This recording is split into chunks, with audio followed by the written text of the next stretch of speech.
அப்பாடா நம்ம +2 முடிச்சிட்டோம், அடுத்து ஏதாவது ஹையர் ஸ்டடீஸ் சூஸ் பண்ணலாம் அந்த மாதிரி யோசிச்சுக்க நிறைய ஸ்டூடெண்ட்ஸ்க்கு இன்ஜினியரிங் அப்படிங்கிற ஒரு ஆப்ஷனாக இருக்குது. பட் என்னதான் இன்ஜினியரிங் படித்தா ஜாப் கிடைக்காது அப்படிங்கிற ஒரு மைண்ட் செட் நிறைய ஸ்டூடெண்ட்ஸ்க்கு பேரண்ட்ஸ்க்கு இருந்தாலும் இப்போயும் இன்ஜினியரிங்க்கு அப்ளை பண்ணுற ஸ்டூடெண்ட்ஸ், இன்ஜினியரிங் படிச்சுட்டு நல்ல ஒரு ஜாபில் செட்டில் ஆகிற ஸ்டூடெண்ட்ஸ் நிறைய பேர் இருக்காங்க.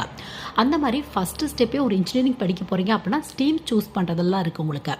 இதில் பார்த்தோம் அப்படின்னா இந்த இசிஇ அது மட்டும் இல்லாமல் ட்ரிபிள்இ, சிஎஸ்சி மூணுக்குள்ள டிஃப்ரென்ஸ் பற்றி இன்டெப்த்தாக நம்ம சேனலில் வீடியோ இருக்குது. சிலபஸ் எப்படி இருக்கும், எப்படி படிக்கலாம், ப்ளஸ் என்ன பண்ண ஸ்கோப் அண்ட் டிமாண்ட்லாம் இருக்குது, எலிஜிபிலிட்டி எப்படி ஃபாலோ பண்ணுறாங்க, கவர்மெண்ட் ஜாப் எப்படி கிடைக்கிறதுக்கான வாய்ப்புகள் இருக்குது, இந்த மாதிரி இன்டெப்த்தாக கம்பேரிஷன் வீடியோ இருக்குது. வேணும் அப்படின்னா இங்கே செக் பண்ணி பார்த்துக்கோங்க.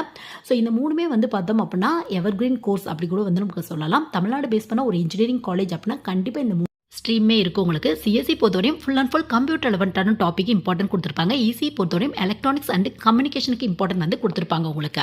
இதுவே ட்ரிபிள்இ அப்படின்னா எலக்ட்ரிக்கல் டாபிக்கு கொஞ்சம் இம்பார்ட்டன்ட் அதிகம்